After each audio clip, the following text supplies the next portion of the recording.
You spend years wanting something, years imagining it, years telling yourself that when you finally get there, everything will change. But then you get close, really close, and something inside you sabotages it all. You pull away. You make mistakes. You create conflict where there was none. And afterward, you sit alone wondering why you destroyed the very thing you claim to want. Most people think this is weakness. Most people think it means they don't deserve it. But what if the opposite is true? What if self-destruction isn't evidence of failure, but evidence of something much deeper, something that's actually trying to protect you? We're diving into the first section of a transformative book by Brianna Wiest called The Mountain Is You. This book examines one of the most misunderstood patterns in human behavior, the ways we sabotage our own progress, relationships, and dreams. Wiest approaches this topic not as a judgment, but as an investigation into the psychology behind self-undermining behavior. She argues that what we commonly label as self-sabotage isn't random destruction or evidence of worthlessness. Instead, it's an intelligent response from your subconscious mind, one that's attempting to meet an unmet need or protect you from a fear you haven't consciously acknowledged. In today's world, we hear a lot about mindset, discipline, and willpower. We're told that success requires effort, consistency, and the right attitude. But what happens when you have all of those things and still find yourself creating obstacles in your own path? What happens when the obstacle is you? This is where most personal development advice falls short. It tells you what to do, but it doesn't explain why you're not doing it. This book goes deeper. It asks the fundamental questions. What are you protecting yourself from? What need are you trying to meet? What belief about yourself is driving these patterns? These are uncomfortable questions, and the answers require honest introspection. But this is where real transformation begins. The first major insight we encounter is understanding what self-sabotage actually is. It's not random. It's not a character flaw. It emerges from a collision between what you consciously want and what you unconsciously believe you deserve or can handle. Think of it this way. You might desperately want financial security, but on a deeper level, you might hold a belief that wealthy people are selfish or that money corrupts. You might want a loving relationship, but unconsciously fear vulnerability or believe that being loved means you'll be controlled. These contradictions create internal friction, and when the external circumstances begin to align with your conscious desires, your subconscious mind activates defense mechanisms to keep you safe from what it perceives as a threat. One of the book's central themes is that these self-sabotaging behaviors often stem from irrational fears and deeply held beliefs about yourself that operate beneath conscious awareness. Many of these beliefs were formed in childhood or during traumatic experiences. They've become so integrated into your sense of identity that you mistake them for truth. Someone might say, "I'm just not a successful person," or "I always fail when things matter," without realizing these aren't facts about them. They're conclusions they've internalized based on limited experiences. These limiting narratives shape how you perceive opportunities. They influence the decisions you make. They determine which paths you pursue and which you abandon. The book discusses how we often project our deepest fears onto smaller, more manageable issues. If you're afraid of losing control in a relationship, you might pick fights about trivial matters instead of addressing the real issue. If you're terrified of failure at something important, you might create chaos in other areas of your life, so you have something to blame besides yourself. This projection serves a psychological function. It gives your fear a target that feels more manageable than facing the original terror. Another critical concept introduced early is resistance to the unknown. Humans are creatures of comfort. We prefer familiarity even when that familiarity involves suffering. The unknown feels dangerous because you can't predict or control it. This creates a paradox. You know your current situation is unfulfilling, but the thought of change feels more threatening than staying where you are. Your mind would rather experience chronic dissatisfaction than face the anxiety of entering unfamiliar territory. This is why many people remain in dead relationships, unstimulating careers, or limited versions of their lives. The devil they know feels safer than the possibility of something better. Belief systems play an enormous role in whether you progress or stagnate. The book emphasizes that your beliefs don't just influence your thoughts, they structure your entire reality. If you believe success is something that happens to other people, your brain will filter out opportunities that contradict that belief. If you believe you're not worthy of love, you'll interpret acts of kindness with suspicion. If you believe your circumstances are unchangeable, you'll stop trying. Your beliefs become self-fulfilling prophecies. They create the very results you expect because they determine where you focus your attention, what actions you take, and how you interpret feedback from the world. The concept of confronting denial appears throughout this section.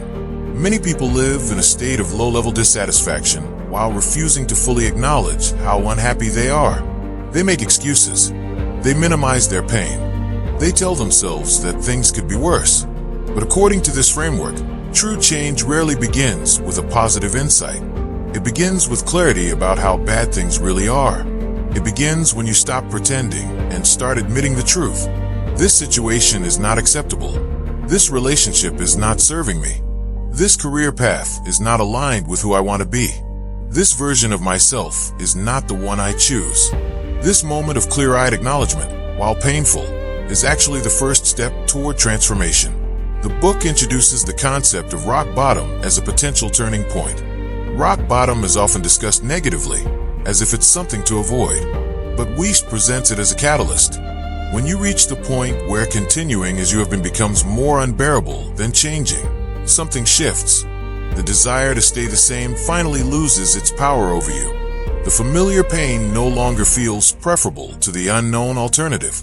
This is when most people genuinely commit to transformation, not when things are going well or moderately okay, but when they've exhausted every other option and they're forced to confront that change is the only path forward.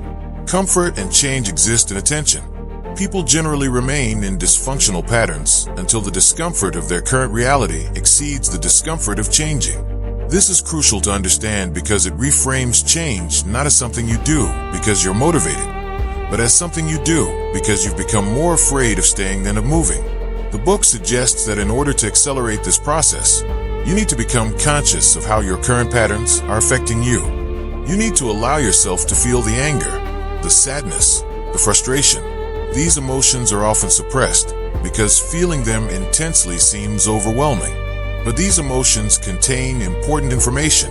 Anger tells you that something is violating your boundaries. Sadness tells you that something you valued has been lost. These aren't obstacles to ignore. They're signals to listen to. The final theme of this opening chapter involves preparing yourself for the fundamental shifts that come with genuine personal work. When you begin healing, when you start making different choices, your entire life changes. Not just the obvious areas, but everything. Your relationships shift because you start showing up differently. Your career trajectory changes because you're no longer settling. Your social circles evolve because you no longer have tolerance for people who drain you. Your sense of self transforms because you release identities that were never truly yours. Some people discover they need to end relationships. Others realize they need to leave jobs or move to new environments. Many find that the people around them become uncomfortable because they're changing the dynamics. This can feel destabilizing. It requires courage. But this is the price of real transformation. What the book asks you to consider is whether you're willing to pay that price. Are you willing to let go of the identity you've built, even if that identity is limiting? Are you willing to feel the discomfort of change? Are you willing to potentially disappoint people who are invested in you staying the same? Are you willing to sit with uncertainty while you rebuild?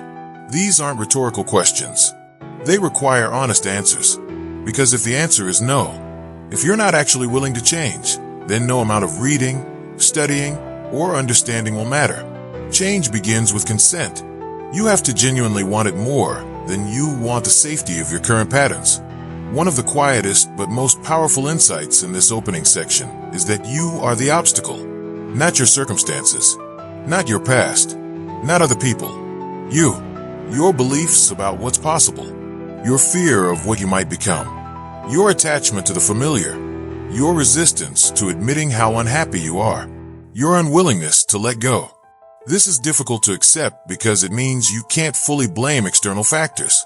But it's also liberating because it means you have agency. You have power, the same force that's been holding you back. That creative, intelligent, protective force of your subconscious mind, can be redirected toward moving you forward. Once you understand how self-sabotage works, you can begin to work with it instead of against it.